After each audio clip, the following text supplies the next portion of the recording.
These long dog days of summer, I mean, we just made it through a heat wave. Mama was parched through this heat wave. I was hitting up Dunkin' every single day, and I will continue to probably for the rest of my days, but especially this summer.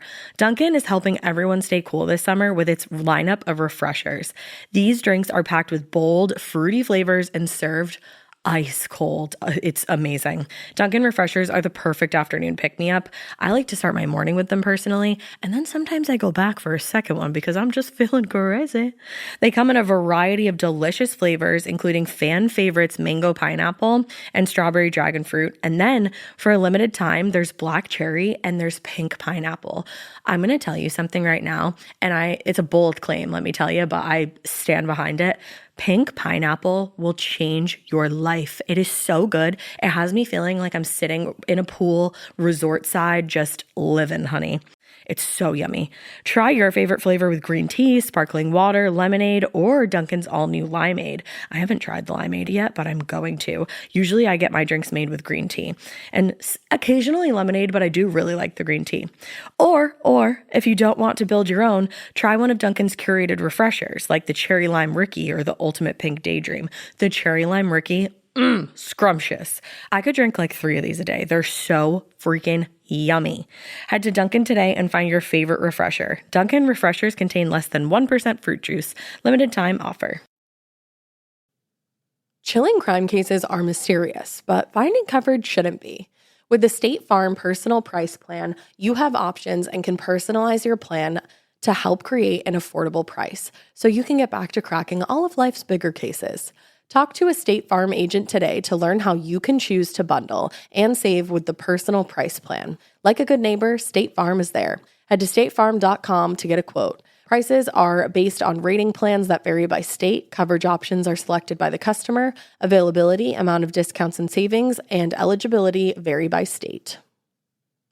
Stuart Fails to Save the Universe is about Stuart Bloom, who ran the comic book shop on The Big Bang Theory, and now has to restore reality after he accidentally causes a multiverse Armageddon. On the Stuart Fails to Save the Universe podcast, hear from the creators, cast, and crew as they unpack each episode after it airs on HBO Max. Watch the Stuart Fails to Save the Universe official podcast on HBO Max, YouTube, or listen wherever you get your podcasts. Hey, weirdos. I'm Ash. And I'm Elena.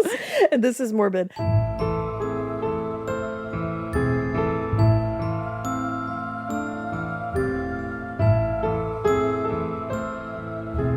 The amount of times that I almost say I'm Elena.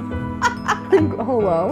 I love it. It's so rainy today, so we're like goofball-y. It is. And I was saying, I got such a good sleep last night, and I don't think that's good for me. You can tell me that sleep is good for me. I disagree. I perform so much better when I'm like on less sleep. Yeah. No, it is weird.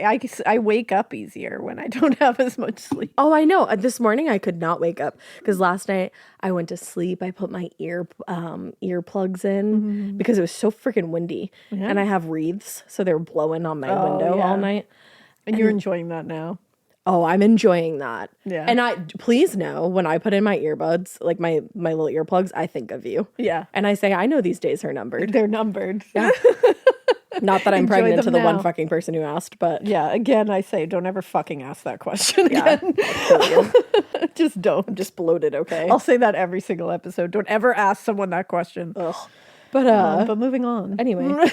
But yeah, I slept really great last night, and I'm not better for it. I actually slept really great last night, and I also am not better for it because I have a slight headache all day. Oh, no. All day. It's just been I lingering. have a slight headache all day. I like how you said I've that. had one. I just took Excedrin. I've been drinking water like... Did you eat lunch, though? No, I just kind of like grazed. Did you eat breakfast?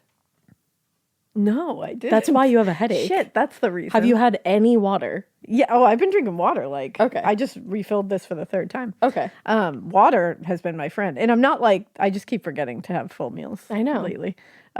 Crazy girl. Just been busy. Don't do that, though. I'm just a grazer, so I get in the habit of just like picking throughout the day. I get grazing for lunch, but yeah.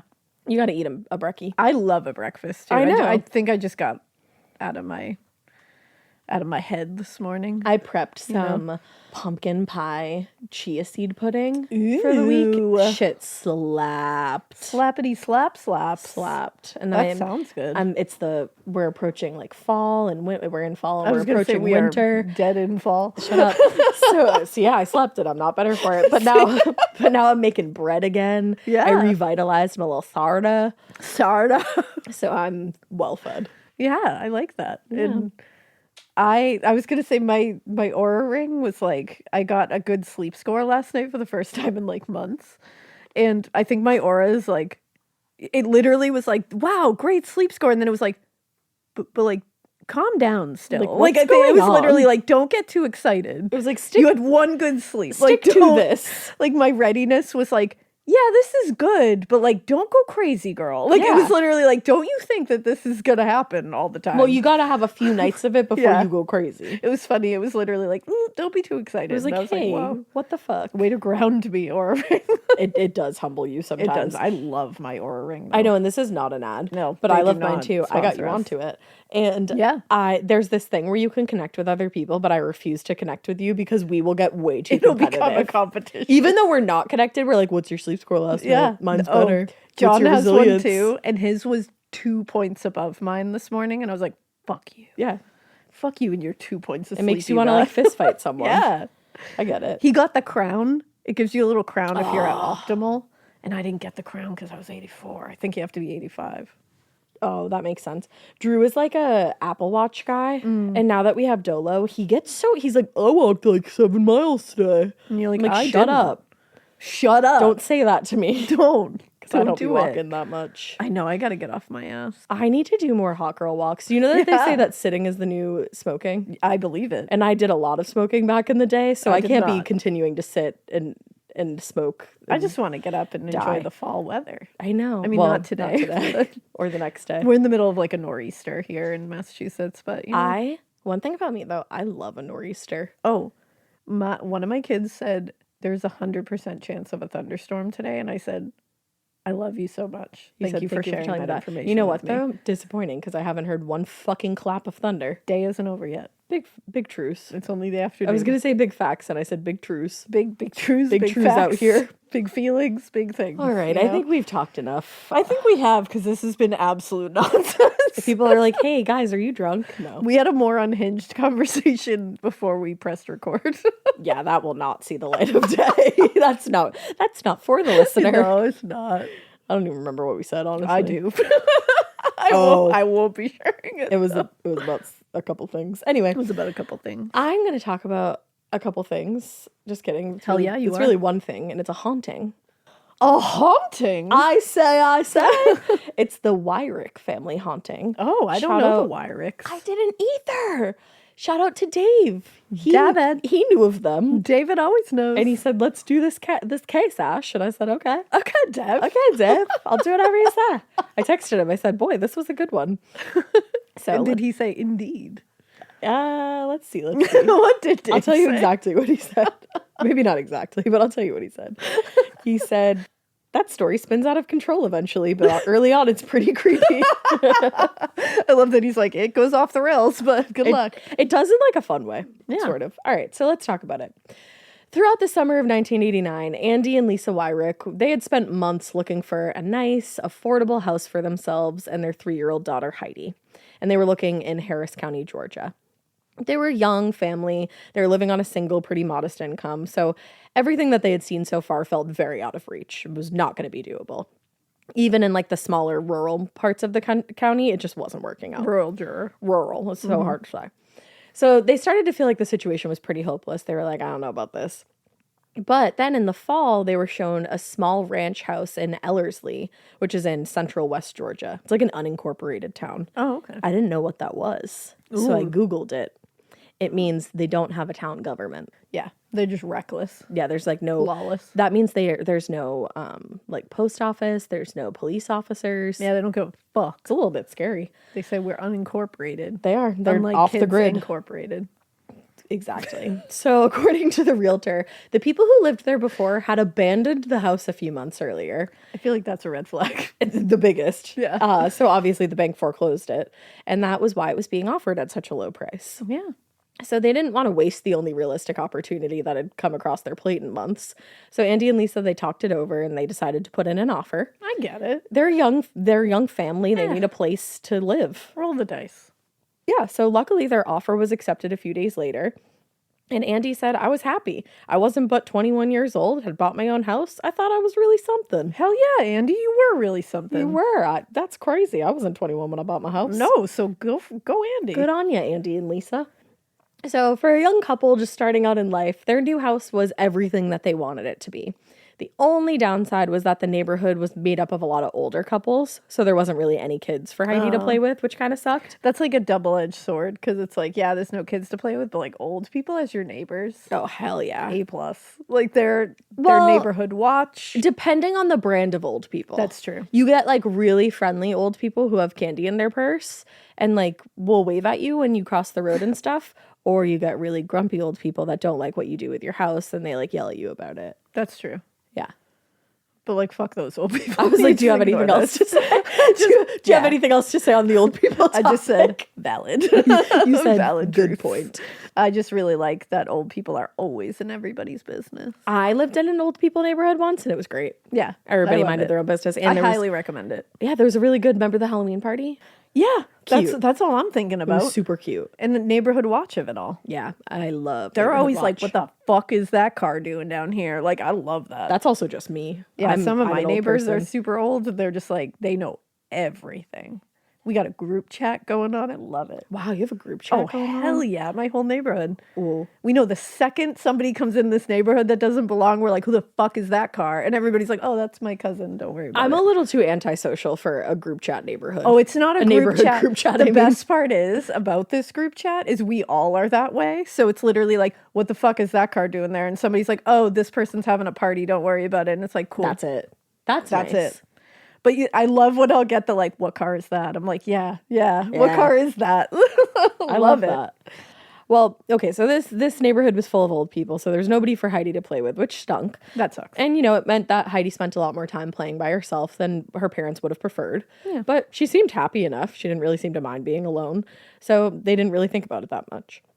One afternoon, though, a few months after moving into the new house, Heidi asked her mom if she could go outside and play. And Lisa was like, yeah, totally. It's the 90s. Stay in the yard. Mm-hmm. And then from where she was standing at the kitchen sink, Lisa could see that Heidi was sitting on the grass, and it looked like she was just having a tea party with her dolls. And a few minutes passed, and when Lisa looked up again, Heidi had appeared beside her in the kitchen, and she asked if it was okay if she went on the swings to play with the man. No. Yeah. The answer is no. So the question caused Lisa's stomach to drop immediately, and she was like, what now? What man? Years later, she told a reporter that her immediate thought was obviously that somebody was trying to kidnap her daughter. Yep. So she looked out the window toward the swing that was hanging from an old tree, but she didn't see anybody. But she was concerned that now somebody was lurking outside, so she told her daughter to stay put, and she went into full mama bear mode, grabbed a huge knife from the kitchen drawer, Hell yeah. and slowly walked out into the yard, just frantically looking in every direction for who she needed to stab. Yeah. Because if some man is asking my child to play on the swings, I am going to stab them. Yeah, that's fair. That's it. It's called self-defense. Look it up. It's called being a mom. This isn't So- professional advice, but Yeah, no. it's mom It's advice. just what I'm going to do. Yeah. I don't give a shit what you do. I'm doing that. I would, yeah. You're a man who asks my child to do anything, I'm going to stab you. Yeah, I love that. Put that on a shirt. That's it. So she's out there, she's like looking around for who to stab. And it was only when a neighbor passing in a car stopped to ask if she was okay that she realized how bizarre she looked. Just creeping around with a knife. Exactly. That's awesome. So she was like, oh, yeah, like I'm fine. She didn't find anybody, so she just went back inside. In the kitchen, she called her husband and was like, hey, you need to get the fuck home immediately. She was like, I didn't see whoever it was that approached Heidi, but a Maybe man they approached left. her and asked her to play, so please get home Yeah. ASAP. She waited, and she sat Heidi down and talked to her about the importance of not talking to strangers, not playing with strangers. Good parenting. Yeah. And then about an hour later, a half hour later, Andy got home and Lisa filled him in again on what happened. He shared his wife's concerns and he grabbed a pistol from the gun cabinet and also went out into the yard. Honestly, He searched just parenting up in these parts. Yeah, he searched the entire property. He even went as far as to go in his truck and drive around the neighborhood. Love these people. Like, he was like, I will find who Yeah. asked my daughter to play. Yeah. He said, I didn't know if he was trying to lure her off, abduct her, kidnap her, because you don't know about people these days. But No, I you never, don't. and he said, but I never did find nothing. No. And that was in like the early 90s. Yeah. They didn't know about people in those days. Pfft. Welcome to 2025, my friend. You really don't know about people these days. Exactly. I love that they just went full send, though. Yeah, as you should. Yeah. Let that person know. You don't ask my kid to do anything, or I'm coming at you with a pistol and a knife. Yeah, and my truck. Yeah, in my truck. In my truck. So as the weeks passed and Lisa and Andy's concern subsided a bit, they let Heidi go outside and play by herself again in the yard. It was the 90s. Not long after Wouldn't have done that, but not long after she started talking about a new man, and she called him Mr. Gordy. According to Heidi, Mr. Gordy was a very nice older man who would come by the house whenever she was outside. She said he was average height, gray hair, and he always wore a dark suit. Okay. So the mention of Mr. Gordy raised her parents' concerns about predators, obviously. Indeed. But Heidi didn't seem afraid of this man. She actually seemed pretty enthusiastic about having a new friend, and she just would talk about Mr. Gordy constantly. Lisa said she would tell me that Mr. Gordy had come to her when she was in bed and talk to her. He would sit on the bed and just sit there and talk to her. Okay. Mm-hmm. Okay. I mean, he said seems like a nice guy. Seems friendly, yeah. Because obviously he's not real. So, or is he? I would assume. I don't know. Unless he's coming in a room at night. I don't know. So in the days that followed, Lisa checked in with neighbors and asked if the name and description sounded familiar, but none of her neighbors knew anybody by that name, and they hadn't seen any unfamiliar old men in the area. Mr. Gordy's around. Yeah, exactly. So she was like, all right, maybe this is kind of like an imaginary friend. Yeah, like Skeleton. Yeah, like Skeleton, Luke Skywalker, Yeah. Naughty Martha. Yep. So whenever either of her parents would ask where Mr. Gordy lived, Heidi would point to the sky and say, up there. Oh, Yeah. okay. Still, Lisa... This is the hard part of parenting, just so you I know. This is the shit I'm not looking when forward you really to. gotta keep it together and be like, cool, Awesome. fun. I am not terrified at all. Yeah. And that's the thing. Lisa wasn't entirely convinced that there was nothing to be worried about, so she Yeah. stayed vigilant. She said after she described him, I kept my eye on her a lot more than I normally would have. Good for them. Yeah. Good parenting. Yeah. So as time passed, Mr. Gordy just was a regular fixture in the house. Heidi would bring up the subject of her friend on a daily basis. They even would humor her when she brought him up. They'd set an extra plate at lunch for Mr. Gordy. And that's nice. It is. Lisa said, I didn't see any harm in having an imaginary friend, especially when she didn't have anybody else to play with. Oh. But privately, she did start to wonder if it was healthy for Heidi to be so consumed by somebody Yeah. who wasn't real. There's a fine line. That's the thing. And I think they were specifically worried because she's 3, so she's not Yeah. like I don't know if she was in like preschool or daycare really. It doesn't Yeah, she's sound not like seeing it. a ton of other kids right now. So. Right, so they're like, is this okay? So one afternoon, a few months after they moved in, Heidi was playing in the living room alone when she heard a faint knocking at the door. And she jumped up, ran over, and she opened the door to find a man she didn't recognize standing before her. She said he seemed confused and upset and that his shirt was covered in blood. Oh. And so she asked him who he was, and she thought he said that his name was Con. And she was like, are you hurt? Do you need help? But he didn't respond. He just kept staring at her. Close that door. Yeah, close that door right lock now. that door. Call someone. So needless to say, the presence of a bloody man obviously made Heidi uneasy. She's a little girl. Yeah. So she ran into the kitchen and she told her mom there was somebody at the door covered in blood. And at first, Lisa thought that she was talking about Mr. Gordy, but when Heidi was like, no, I don't know this man and he's covered in blood, Lisa was like, oh, okay. Like her heart sank. Oh boy. She told a reporter later, Heidi said he was wearing a blood-soaked white t-shirt with a bandage on his arm and that he was younger than Mr. Gordy and scarier. Oh. Yeah. So that feeling of terror that she felt when Heidi first mentioned Mr. Gordy was back, and for the second time in a matter of months, she grabbed a kitchen knife and ran out into the yard. Damn. But again, she found nothing. She said, I felt kind of stupid looking for something that didn't really exist, something that might have been made up. So I just kind of played it off when she would talk about him, and I'd laugh with her and agree with whatever she had to say. Yeah, because what the fuck do you do at this point? You go to a child psychologist. This is Sixth Sense shit. That's all I could think of. Yeah. So the weeks went on, and Heidi didn't mention Con again, the bloody man. I don't like Con. Yeah. It's scary. I So was going to say, is there more to con? I don't know. More to come for con? Yeah. Just hang with Hang with for that. con? Okay. So yeah, she didn't mention him again. So Lisa and Andy just assumed whatever it was that had led their daughter to make up such an alarming story had passed. Yeah. You know, kids, especially like little kids, make up stories all the time. They say weird shit that we are They do. Like, what are you talking about? Can confirm. So they were like, she just has a really active imagination. Yeah. And she didn't seem scared anymore. She started talking about Mr. Gordy again. So it didn't seem like a ton of reason to be super concerned. Yeah, Mr. Gordy's back. So. Yeah, they were just like, all right, that was fucking weird. I guess we won't like return her just yet. Yeah. So initially, the mention of these two fictitious characters by Heidi had scared them, especially since the second of the two was covered in blood. Yeah. But when neither man appeared to frighten her or freak her out in any way, they just decided to follow her lead, not make a big deal of it. Mr. Gordy remained a fixture, but she stopped kind of talking about the bloody man. So they figured, this all passed. But that calm in the home was finally disrupted about 14 months after they moved in, when Heidi started talking about a new character. Unlike Mr. Gordy, who was her kind companion, or Con, who, his appearance kind of seemed to be a fluke, the description of this new man was vague and very threatening. She didn't bring him up as often as she talked about Mr. Gordy, but when he did come up, it was very clear to Lisa and Andy that the presence of this guy terrified Heidi. Whoever or whatever she was seeing, she said he would always appear in shadowy parts of the house, wearing all black, that they had a hood pulled tightly around a face that she could never quite describe. Yeah. And for the first time since they moved in a year earlier, she started to feel unsafe. Like she was telling her parents she was scared. Oh, I hate that. She started sleeping in their bed for weeks. And when they finally could get her back into her room, she wouldn't go to sleep if the lights were turned off. Like she was genuinely terrified. Oh, no. Yeah.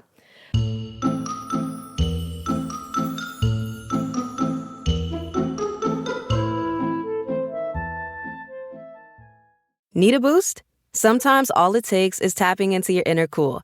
Icebreaker's gum helps you unleash the confidence within. Each chew releases a rush of icy flavor powered by cooling flavor crystals, sending a wave of refreshment to reinvigorate all your senses. Icebreaker's convenient pack fits everywhere, from car cup holders to backpack pockets, so you can find your cool wherever you go.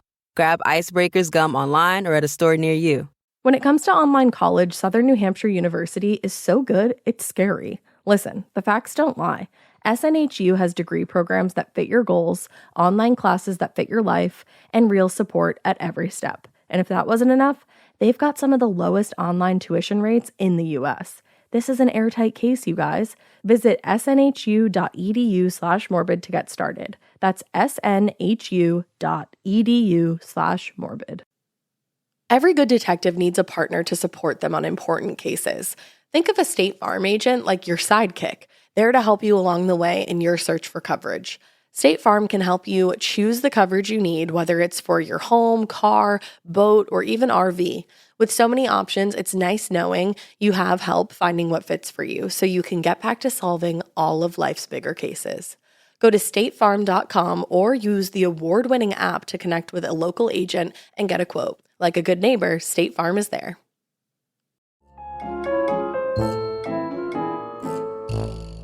So for the first year, she seemed happy to play by herself, occupying her time with Mr. Gordy, tea parties, that kind of thing. And to Lisa, that seemed like it was enough to compensate for the lack of kids in her life. But after this latest imaginary character, she started to wonder if Heidi's imagination had created more dramatic imaginary figures as a way to get her parents' attention. Yeah. And she was like, I think we need to do something about this. Yeah. So she was concerned that her daughter didn't have enough of a support system, so she turned to her family. She'd always been really close with her family. And since they moved to the new house in Ellerslie, she hadn't been able to see them as much as she would have liked to. So when the house next door went up for sale, she called her sister Joyce and was like, hey, there's a house for sale. Bitch, you want to move in? What if you moved in next door? Joyce and her husband weren't even in the market for a house at this point, but they were like, it'd be pretty cool to live so close to like my sister and my niece, so let's do it. So they bought the house. That's sick. So not long after Joyce and her husband moved in, Joyce started actually noticing that Heidi was talking to herself in the yard a lot. And she was like, that was weird. Like, I was a little bit concerned about that. She asked Lisa about it, and Lisa was like, yeah, like, I think she has an imaginary friend. She kind of like plays with him all the time.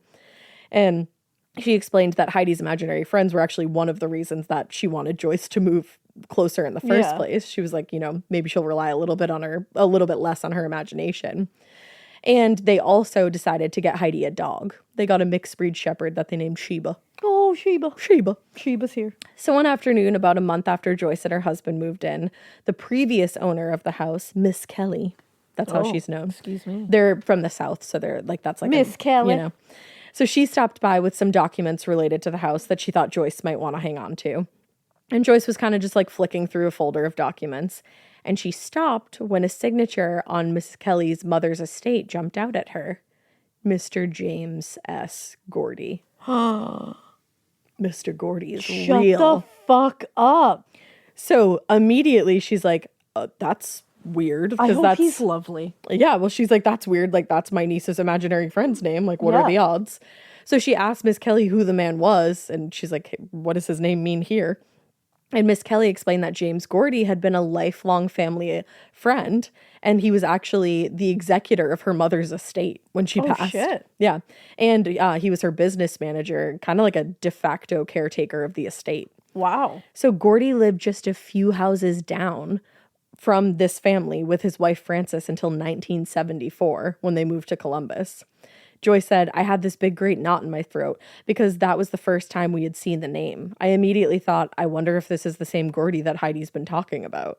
Holy shit. So Miss Kelly described Mr. Gordy, and it was like Heidi herself was describing him. He was a kind older man, he had silver gray hair, and he always wore a dark suit. Holy shit. Which is exactly what Heidi said. So Joyce was like, okay, like maybe I can put this mystery of her imaginary friend to rest, but don't worry, it's just a ghost. That's the thing. Like she's like, that's not super calming. Don't worry, it's not an imaginary friend. It's just a fucking ghost. Yeah. Well, and also she was like, is she seeing this guy? Yeah. Like he lives a couple houses down. Maybe like he toots by and is like, oh, like hello. Yeah. And goes about his day. Because is he dead? Well, she didn't know yet. I didn't even think of that. She didn't know yet. So she was like, oh, okay. Like where does he live now? Like you said he moved to Columbus. Yeah.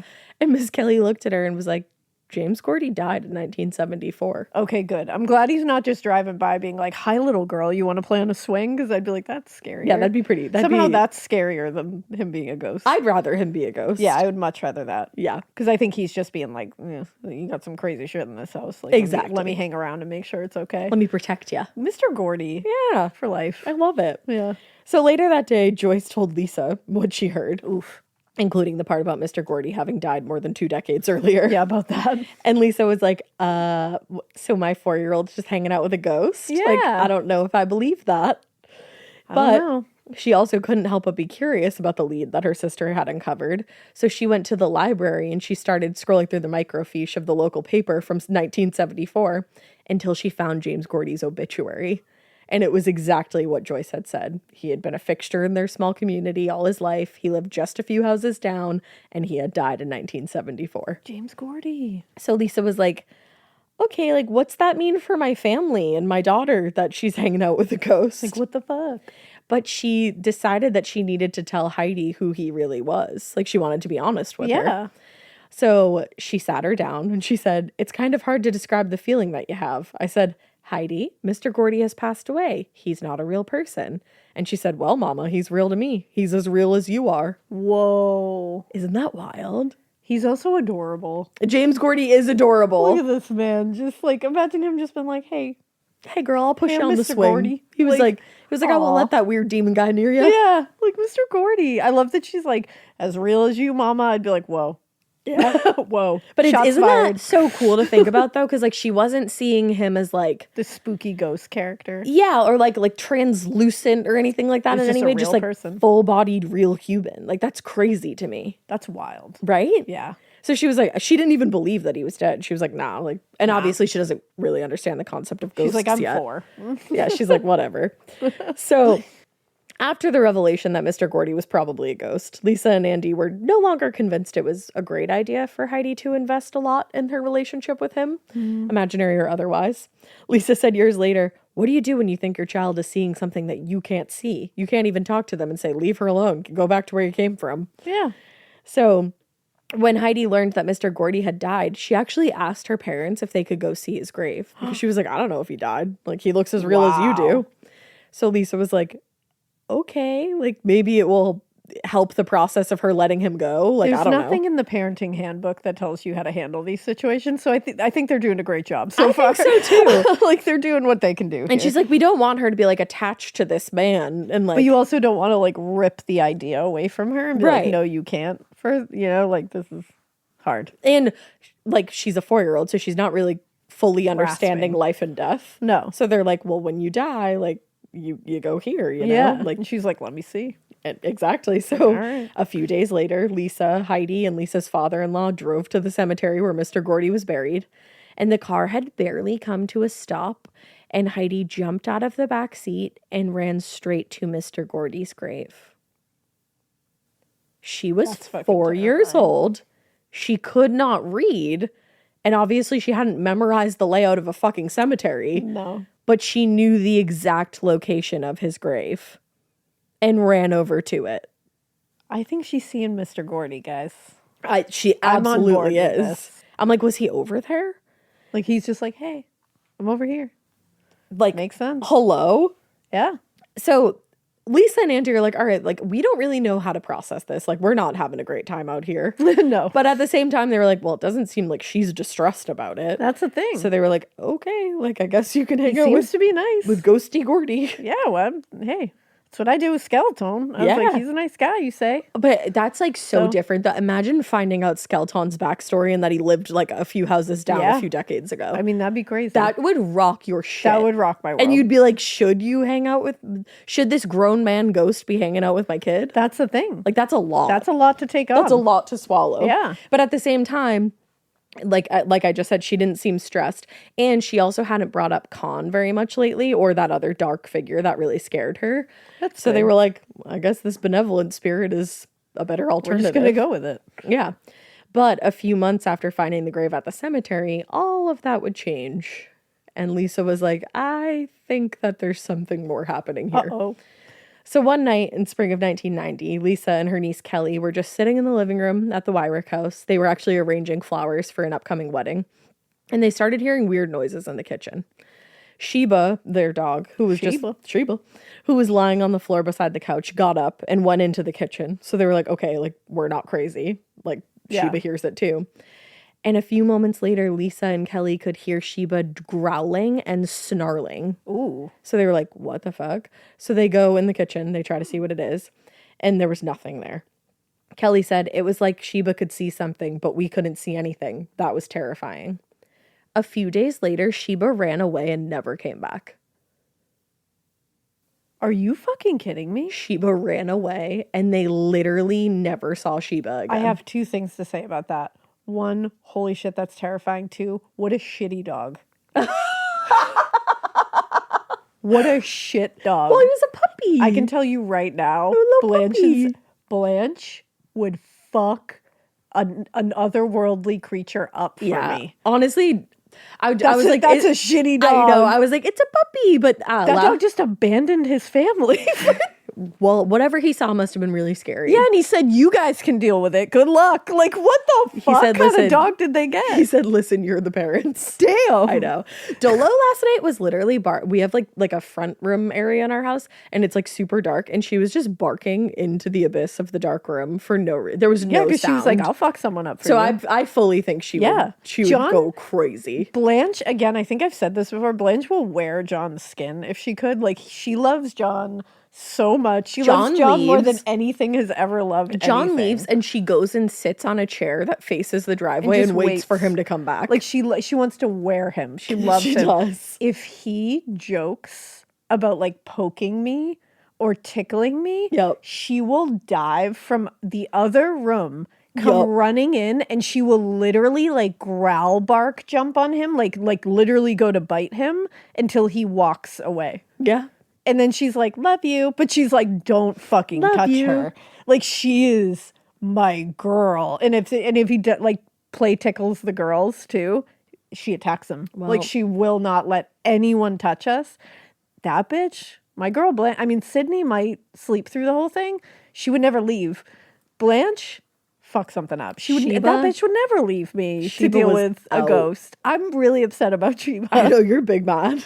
Big what Red the is fuck? big mad. Because dogs, I know. in general, I know. will lay down their life for you. Like they just once you're their family. I'm like, damn. I mean, Like this- wow. Sheba. I feel it. That's what I feel like. This whatever Sheba saw had to be really bad. It certainly did. Like so bad. yeah. Like maybe even Blanche and Sydney would like at No. least like I didn't say run away and you never see them again. But they would tuck their tails. They would. You know, Yeah, I could see that you never know. for sure. So here's the thing. I'm just really upset about That it. really sucked that they never saw Sheba Yeah, again. that's a But lot. It was also the first time that somebody other than Heidi had seen or heard something supernatural in the house since they'd moved in like a year and a half earlier. Yeah. And that fact frightened the shit out of Lisa. She was like, I fucking hate this. Yeah. So wanting to learn as much as she could out about the property, she called Miss Kelly. Miss Kayla. Yeah, the previous owner of her sister's house, if you didn't remember. And she asked if she would come over for a visit. Miss Kelly's family had lived in the area for like generations. So Lisa was like, if anybody knows anything about what's going on here, it's going to be Miss Kelly.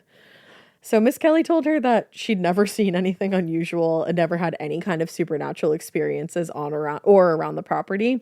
And as far as she knew, no one in her family had either. So she was like, can't really help you there. Sorry. But what she did do was she brought a photo album that had pictures of the property that proved to be vital to solving one mystery. Lisa and Heidi were just like flipping through the album of old photos, and Heidi stopped at one black and white photo, and it showed a group of 5 men standing in front of a house that Lisa recognized as her sister's house next door. And Heidi pointed to one of the men in the photo and said, "That's Con, the one with the blood on his shirt." What? Like pointed him out. So Miss Kelly looked at the photo and she was like, "Oh, that's my uncle. His name is Lon." Oh my God. That's crazy. That's weird. That's literally crazy. Yeah. His name was Lon Batchelor, and when he was a teenager, he got his arm caught in a cotton gin, Oh. and it was torn off just below the elbow. Oh. And he lived on the property until his death in 1957. What the So she had fuck? literally like experienced some kind of residual haunting. Because he ran next door and like knocked on the door, obviously, because Heidi opened the door and he was asking for help. Yeah. And his elbow was like bandaged and he was covered in blood. Oh my God. So like that's fully a fucking residual haunting. That's terrifying. And the fact that like she got his name so close. Yeah. And it's a 4-year-old, so or like a 3-year-old at the time, so she probably just like Yeah. repeated it wrong. Yeah, But of course. that's fucking crazy. That's terrifying. And Lisa was like, "Yeah, this is so scary because now 2 imaginary friends have turned Have out been to confirmed. Like that's the thing." She said, "Just to know the fact that he passed away and had lived on the land scared me to death." Yeah. But it also suggested that maybe there was other entities lurking about the property, including the dark figure that she was absolutely terrified of. yeah, who's little that Heidi. motherfucker? And a few nights later, those fears became even more real. So days later, Andy was out of the house, and this one just fucking ruins me. So Andy's not home. Lisa gets out of the shower and she's blow drying her hair in the bedroom. And Heidi was sitting in her parents' bedroom just like looking at a book, and the bathroom's connected. So at one point, Heidi stopped looking at the book and she crawled to the end of the bed to get her mom's attention in the bathroom. And Lisa was like, "Yeah, like what's up?" And Heidi goes, "Are you sure you won't be scared if I tell you this?" Nope. And Can't promise that, babe. Lisa was like, "Yeah, totally. Like, what's up, girl?" Heidi looked her mom dead in the eyes and whispered, "There's a man behind you." Oh. Oh. I would run out of the house. We'd be going to Wendy's to get a faux faux. I Would get the fuck out. I would need a faux faux. I would cry. I would run out of the home. I don't care in what state of dress I was in. Grab your robe and go. That would be one of those situations where, as a parent, you just sit there, and I think one single tear would just probably slowly. escape my eye, and I would probably just stand there and be like, "Yeah, Yeah? it's real." You sure? Like, what do you do? What do you do? You just like, what? Where is Yeah. he? It was like when the girls told me about the kids, the people with the scissors. and I said, "Where are they?" And they said, "All around you." Yeah. and I was like, "Huh." You were just standing in the middle of You got to keep angry it together. mob of scissor carriers. Because you sit there and you're like, okay, what do I do here? Do I fuck my kid up? Or do I hold it together and maybe get my ass killed? I think Hold it together and maybe get your ass killed. scissored. I don't like it's. I didn't know what was gonna happen. I think Lisa, she was brave like you. Yeah, you got to. But inside, I think she was freaking out. 100%. Yeah. I would want to vomit all over myself. Well, the thing was, it seemed like figuring out the real identities of Mr. Gordy and Lon kind of opened up like a door in the house. And now it seemed like they were just having terrifying experiences on the regular. So she's like, cool, it's Tuesday. Yeah, I love Fun. Tuesdays. So a few months after Sheba had run away, and just a week or two after Heidi was like, Abandoned hey, the there's a family. man blow drying your hair. Damn. Lisa and her niece. I'm just dying at your hatred of Sheba. I'm real mad at Sheba. Fuck Sheba. Give them dogs a bad name. So a few weeks after that, Lisa and her niece Kelly had another scary experience. They were sitting in the living room just chatting, and they heard like a shuffling sound in the kitchen. And Sheba wasn't there to confirm anything. No, for she them. wasn't. So both of them looked up in the direction of the dining room table just in time to see one of the chairs swing out from the table and slide toward them from across the floor, stopping from like a few feet from where it had been. That also makes me think that this ghost was just like, girls, Yeah. I'm coming to sit. I want to Like, join what's you. up? What are we talking shit about? today? Yeah, right? I'd be like, you wanna just chat? Like, So what's scary. going on? So scary. What do you do? I don't know. Well, and Kelly goes, when you're there in broad daylight and a chair just moves, you don't really have any alternative but to believe that there's something in the house. Yeah, what else what else could that be? I mean, I have That no it just idea. swings out from the table and like scoots over to you? I'd be like, okay. I'd be like, join us? Hey. Question mark? Do you like want something to drink? Like, who do you talk shit about? What's going on? What's your You got any afterlife tea? issue? You got the hot goss of the Yeah. afterlife? So after 2 years in the house, or almost 2 years in the house, during only which time, like, usually Heidi was the one to see anything unusual, and like the entities in the house, whatever they were, now they were making their presence known to everybody in the house. And not long after Lisa and Kelly experienced the chair moving on its own, Heidi started to see the dark entity moving around the house again. Except this time she was convinced that it wanted to hurt her. Oh, I hate that. One night, everybody was asleep, and Heidi went into her parents' bedroom and woke them up and said the dark man had been in her bedroom, and she was terrified. I would want to. You just made me literally shit my pants. I didn't actually shit my pants, but I truly almost shit my pants, Michael.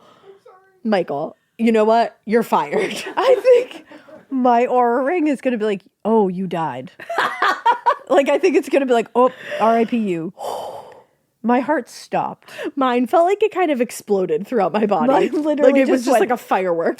Like, it just stopped. It was like, oh, you should be dead. Our music is creepy. It is. Damn. Especially during this kind of thing. My God.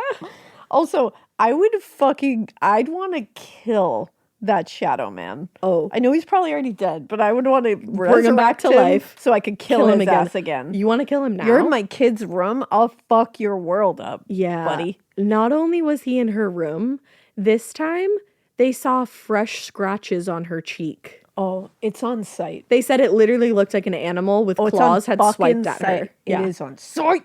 So that I would burn felt- that house to the ground. Oh, I would be out of there. Yeah. I would be out of there. Light it ablaze.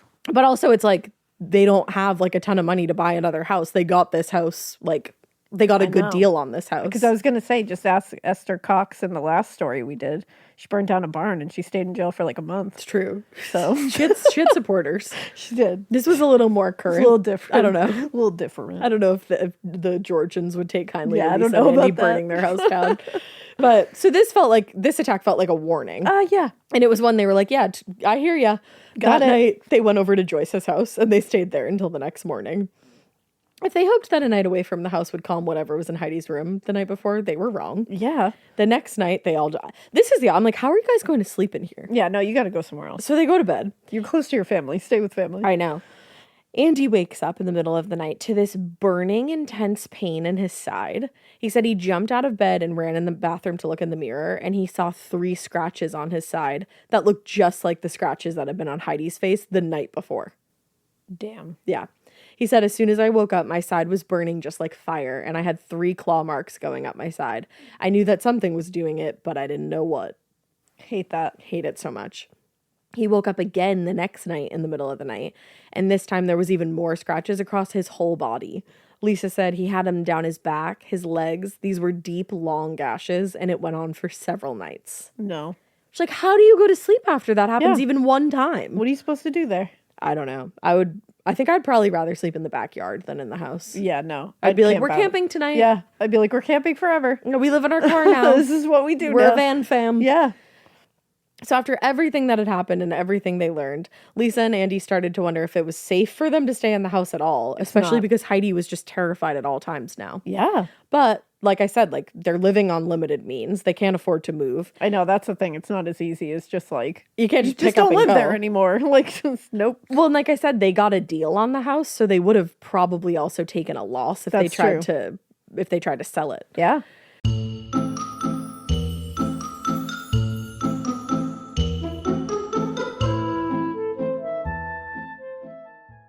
This episode is brought to you by SoFi, the all-in-one finance app where you can bank, borrow, and invest all in one place. Let's talk about bank accounts for a second. The average bank savings rate is 0.39% in interest. You're earning pennies on your savings, and it doesn't have to be that way. But with SoFi's high-yield checkings and savings, the money barely making moves sitting in your savings account can earn over 8 times the national average savings rate with eligible direct deposit. No account or overdraft fees. We love transparency. You can get your paycheck up to 2 days early, plus get up to a $300 welcome bonus when you sign up with eligible direct deposit. Sign up for SoFi checking and savings at SoFi.com/morbid. SoFi checking and savings is offered through SoFi Bank, N.A., member FDIC. Terms apply. Getting scared is one thing. Getting a thrill is, well, you want more of those in your life. The Genesis GV70 is built to thrill, baby. A thrilling yet elegant design always makes driving the GV70 an exciting adventure. Its powerful athletic stance screams performance and turns heads. Everybody's looking at you, girl, or boy, or whoever. Command the road and experience a class-leading standard 300 horsepower. Oh my God. Plus, discover the different dynamic drive modes for all different terrains. Choose between the different terrain modes for whatever road conditions you may encounter. The Genesis GV70's award-winning technology and performance lets you drive with comfort and drive with confidence all at the same time. It's an exciting SUV with intuitive tech that can make your ride smooth even when the road isn't. And its blind spot cameras allow you to see what's next to you. It's like having eyes on the side of your head. That's pretty iconic. Its performance, by the way, is measured not only in power, but in how it makes you feel confident, sexy. The Genesis GV70. Learn more at genesis.com and feel the GV70. This part of the show is brought to you by Anua, the Korean skincare brand known for scientific, gentle, yet effective formulations. The latest from Anua is the Retinol Collagen Gua Sha Cream, a firming cream with a gua sha-shaped tip built right in. Have you guys heard of gua sha? It's that viral massage tool that moves fluid and tension out of your face. Less puffiness, a snatched jawline, honey, more definition in your face. Retinol firms and reduces fine lines, and collagen keeps your skin plump and structured. This cream has both of those things, arguably the most optimal combo for that snatched, lifted look all in one step. I am obsessed with the Gua Sha cream. First of all, it feels so cool to the touch. When you put that on your face, it's just like, this is lovely. It's like a little spa treatment that you can give yourself. I like to do mine at night after I get out of the shower. I rub the cream on my face with the little gua sha. I'm sculpting that jawline, honey. I got it on the cheekbones. And actually, I had a facial the other day, and the lady doing my facial, the professional, she said, "Do you use a gua sha at home?" And I said, "I do." And I said, "How did you know that?" And she said, "I didn't have those little like bumps in my chin or like different areas like that." So she could tell that I was using the gua sha. And I said, "Oh my God." I just feel like I wake up less puffy in the morning when I do it the night before. But you can do it whenever you want to. I, 10 out of 10, recommend this product. The Anua Gua Sha Cream value set is available at anua.com, already discounted. Use code MORBID for an extra 10% off. That's ANUA.com, code MORBID.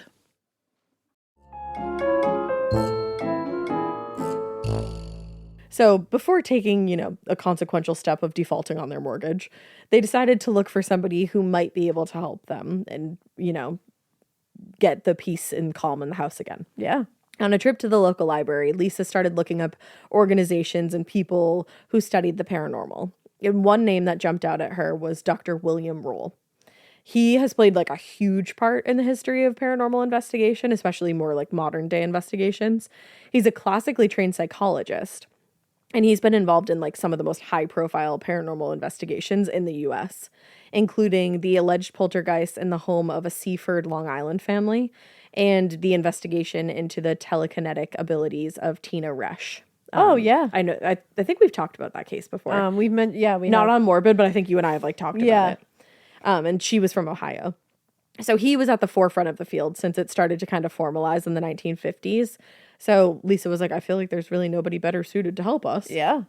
So she placed a call to his office. She kind of gave like a brief overview of everything that had been happening.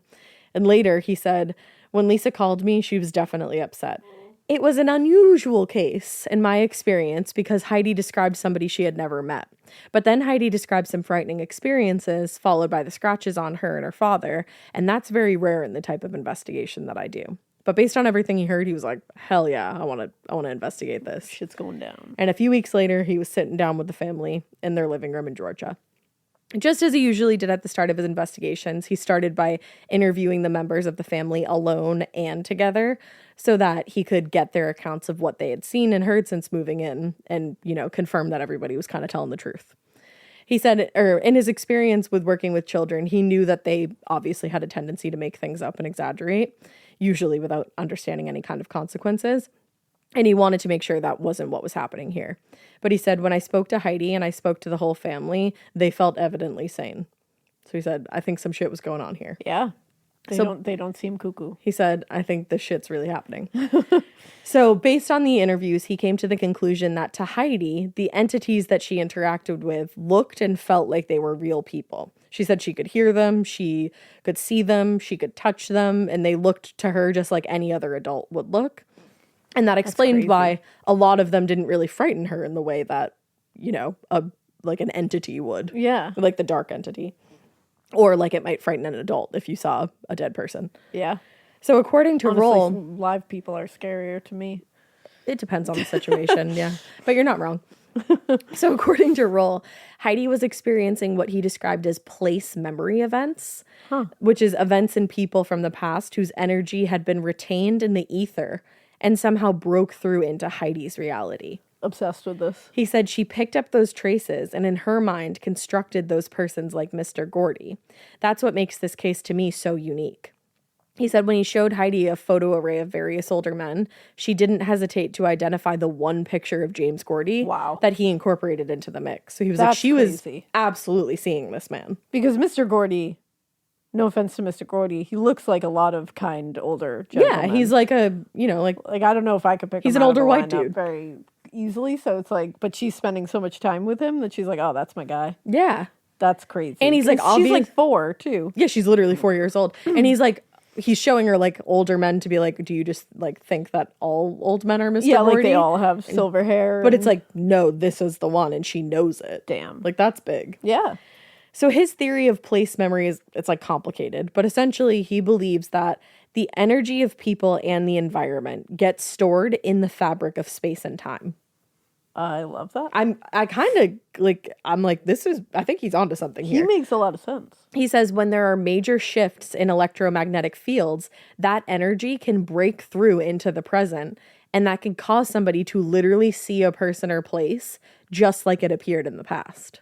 That's different than anything we've heard. That's it. It also kind of accounts for deja vu in a weird way. Yeah, That's little bit. what it made me think of. Yeah. But he said when Heidi saw those people like Mr. Gordy or Lon in the aftermath of his incident or his accident, William Rowe believed that her mind created like a narrative around what she was seeing to make sense of what she was seeing. Okay. And in that sense, he explained to her parents that she wasn't technically seeing ghosts, at least not as somebody might typically understand them. She was seeing a representation of something from the past. Whoa. Which is fascinating. His way of describing it is like very fascinating. It gets even more fascinating. And like makes a lot of sense. It kind in a of weird does. way. Like you're just like, okay. Well, because you and I say it a lot, I do think that ghosts energy. are made up of energy. Like I think that's a big part of it. And I think it's like left because energy can't be destroyed. Created or destroyed. Exactly. So it's like I think there is something in us that is energy. It's got to go somewhere. And that's the thing. Like it's Yeah. got to continue on, and it like goes into space and time and like the ether. This is very Donnie Darko. and It's I like so it. Donnie Darko. That's what I was Where's thinking Frank? of. So, to further build his case, he and his associates started actually taking scientific measurements of the environment in and around the house. They read electromagnetic fields around the house, and they took temperature readings in all the different rooms. And he said the experience in a haunt site includes drops in temperature and sometimes increases in temperature. So, among other things, he was particularly interested in Heidi's reports of seeing the dark entity around the house, and she usually saw him in her bedroom. And in that room, he found that there was a source of strong positive ions, particularly in the spot right next to her bed, which is where she would see the dark entity. Oh, okay. So according to him and other paranormal investigators in general, large concentrations of positive ions can have a negative experience on a person's mood and perception, and it can kind of cause us to hallucinate. Whoa. Yeah, and like think you see things that aren't there. I love the science of all this. Isn't This it is so fun. cool? Yeah. So after finishing his investigation, he came to the conclusion that it wasn't really ghosts or devils or demons causing the unusual experiences in the house. He said instead they were kind of experiencing a sort of hallucination caused by the natural environment in and around the house. Okay. But where did the scratches come from? That's the thing. That's my next question. We'll get there. He also learned that there was a seismic fault near the property that could also be affecting the energy around the house, and that could be what was causing the experiences in Heidi's room in particular. Interesting. So he provided the Wyricks with a plausible explanation for, why they were seeing what they were seeing, and he hoped that it would give their mind some peace. But Andy and Lisa appreciated the efforts, but they were a little bit unsatisfied because, like you said, the scratches. Yeah. Andy said, I think Dr. Roll is a smart man. I know what he said has got a lot to do with it, but I don't believe that's all there is to it. Yeah, because you got to explain the scratches. That's the thing. He couldn't include the scratches that appeared on Heidi or the scratches that appeared on her father. So that's... Yeah. And he was like, yeah, like I can't. I don't know He's like, about I don't that. know about that. It So- reminds me when you were saying like it's all like about the land essentially. I know I mentioned this before that like the Sylvia Brown of it all. Remember that psychic? Mm-hmm. There's like one clip of her where she gets something clearly wrong because she's not a real psychic. And in my opinion, it's my opinion. She gets something clearly wrong, and this person's like, "Yeah, I don't know, like nobody really lived. Like it's a new house, so like that doesn't make sense." Whatever she had said, and she goes, "Honey, it's the land." And I immediately thought when they're just like, "So there's no ghost," and he's like, "Honey, it's the land." Honey, it's the land. That's his answer for what? It's the land. Why is this all happening? Honey, it's the land. I need you to pull up that clip. Can you please pull it up? Pretty sure that's what she says is honey, it's the I land. need to see this. Our house is only 10 years old. Honey, the land. How old do you think the land is? Honey, the land. Honey, the land. And then she goes, all land is ancient. I mean, all right, girl. Sylvia Brown, if nothing else, always had an answer. Good for her. She's like, my house is only 10 years old. The land, honey, the land. Land is fucking old, you know? Honestly, my house is new and I've had weird ass experiences. Because, honey, in my it's the house. land. Did I tell this story on the pod already? I don't know. The one where I was like, is she okay? Oh, yeah. That, in case I haven't, I'll just say Yeah. it really quickly. So I had Elena's This kids one, over. I just got chills. This again fucked thinking me about up. This. And it's one of the only haunted experiences I've ever had at my house. But I This was like, one's wild. I don't know if I've told Deb's in the pod lab today, so I'm telling Deb. And she's like, what the fuck is this? So and I'm telling you guys too, so listen up. Listen up. So I had Elena's kids over for a sleepover. And I went in to like check on them because like you do that in the night. So I got to check on them while they're at my house. And I'm like hella responsible for them. So that's scary. So I go in. And I was like tucking the youngest in, and she was kind of like whimpering in her sleep a little bit. And I was like, oh, like, are you having a weird dream? And I was like rubbing her back. And I was sitting on the edge of her bed, and it was like a blow up mattress. So I was like right near the doorway, and it was like cracked a little bit. And I heard, is she okay? And I turned like to the point where I literally turned around because I thought it was Drew. And I turned, and there was nobody there. But I heard clear as day, is she okay? Which also, what a great ghost. I know. That is, they're like, is she okay? It Like, was is everything good? I literally have like chills. I literally have chills. Whenever you told me that, Every time you bring it up, I get chills. And I went to my bedroom and Drew was asleep. Like, it wasn't even possible for him to have said that. And I could not calm down. It was like the weirdest feeling. That's so creepy. Honey the land. Honey the land. And I do live on really old, like super old land. So like Massachusetts, honey the land. Honey the land. That should honestly just be Massachusetts slogan. Welcome to Massachusetts, Honey the land. Put it on the sign. Who do we call? That's what we need. That needs to be some of our merch. Massachusetts. It needs to be a welcome to Massachusetts sign that says honey the land. How do we make it sound like that on the shirt? People will know. You can't say honey the there will land. Be signs. You can't say honey the land without saying honey the land. Like, people are like, stop saying it. I will never. Never. I will forever Look say forward to your merch. Okay.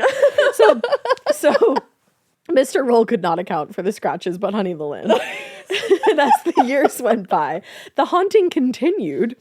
The Wyricks were trying to just like, live normal life, but shit was always going down.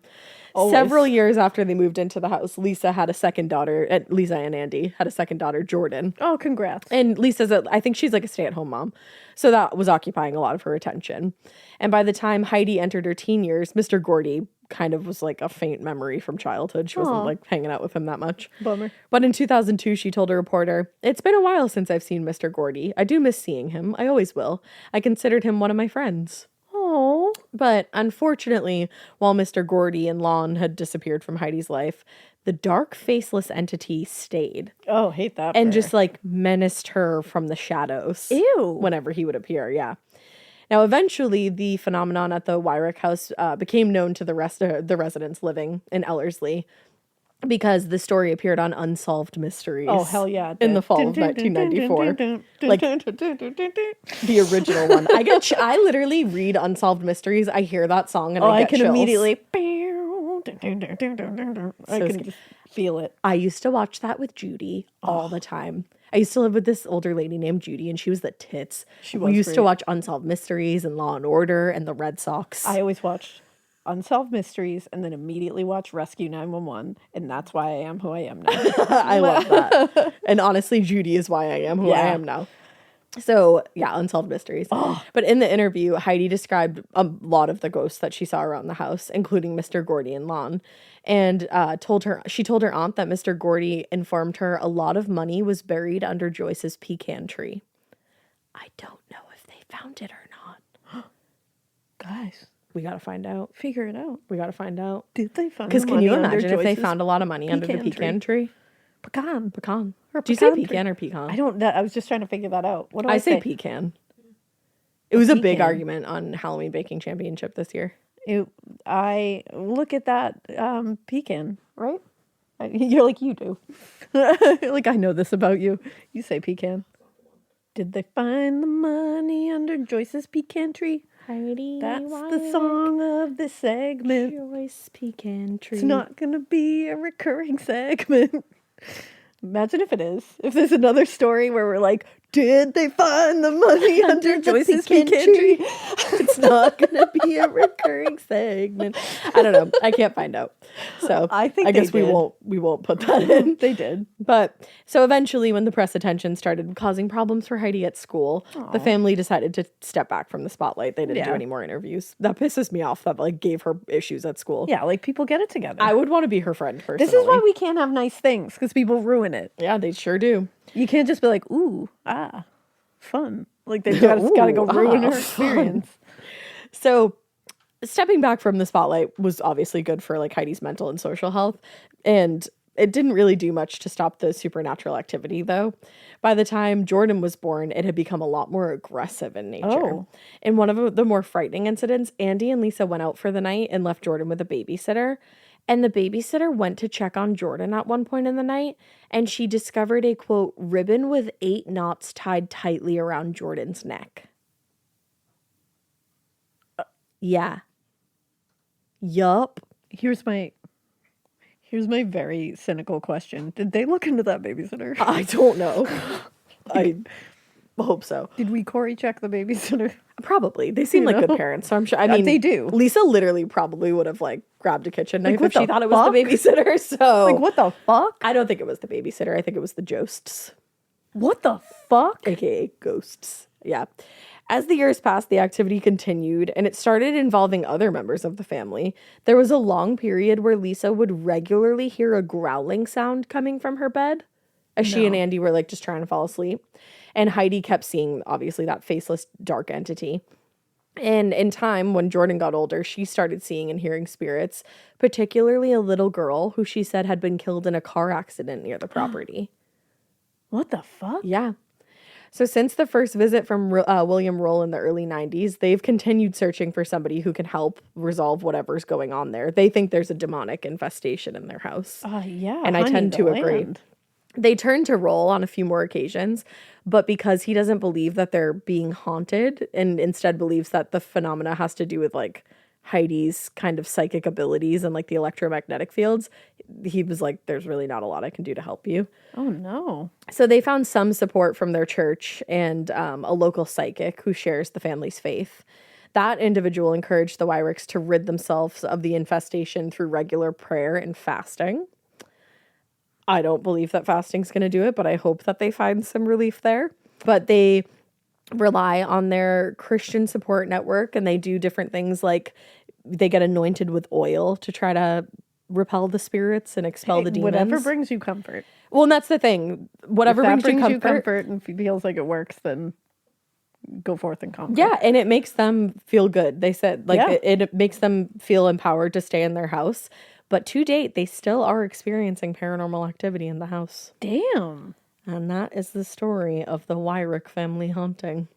Holy shit. Isn't that a crazy one? I want this family. I want them to have peace. I do too. I really like them. I genuinely want them to have peace. I know. As soon as Lisa pulled out a kitchen knife and went out into the backyard, I said, that's my girl. Yeah, I said, that's my girl right there. And then Andy started driving around the town and was like, I will fucking find whoever did this. yeah. I want to hang out with them. Those are parents right yeah, there. exactly. What, you asked my kid to get on a swing with you? I'll kill you. I'll fucking kill you. Like, those Yeah. are good parents. Fair. They just are. I just think it's crazy that not one time, but twice she would literally was like, oh yeah, like that's Mr. Gordy. And then it was like, oh, that's Con. And then Yeah. Con turned out to be Lon. Like, Yeah. what are the fucking odds? That's wild. Crazy. That's a crazy story. That Isn't one was it? scary. It's genuinely scary. like, that one genuinely scared the shit out of me. Me too. It was freaking me out. And when I was doing it, the nor'easter was coming. The nor'easter So kid. my wreaths were just bashing against the sides of my windows, and I was Holy home shit. alone, so it was freaking me out. and my Holy cats shit, were kid. acting weird. I hated it. But yeah, that is one of our haunted stories of October, brothers. Damn. I mean, I thought the honey, science- it's the land. Honey, it's the You know, land. It is. It's But the it's land. not even the land, though, because next door at her sister's house, everything is fine. That's land too. It's got its own situation. But I think everything's fine Honey, over it. that It's just good land's- land. Yeah, that's just good land. Well, there are honey. good lands and bad lands. There are The bad lands. the bad lands. Damn. Yeah, I think it's just the house. I think it's a haunted house, Yeah, for sure. and I want them to have peace. I want them to have peace, but I also kind of want to go to there. And Lisa and Andy, I think you're doing what you can, and I appreciate that about you. Hell yeah. Well, guys, we'll have some more hauntings to come because Yeah. it's October, so we hope you keep listening. And we hope you Keep it weird, but not so weird that, honey, it's the land. honey, it's the land. Honey, the land.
Suffering from dry, tired, irritated eyes? Don't let dry eyes win. Use Systane Pro. It hydrates, restores, and protects dry eyes for up to 12 hours. Systane Pro. Triple action dry eye relief. Hi, I'm Angie Hicks, co-founder of Angie. One thing I've learned is that you buy a house, but you make it a home. For decades, Angie's helped millions of homeowners hire skilled pros for the projects that matter. Angie, the one you trust to find the ones you trust. Find a pro for your project at Angie.com.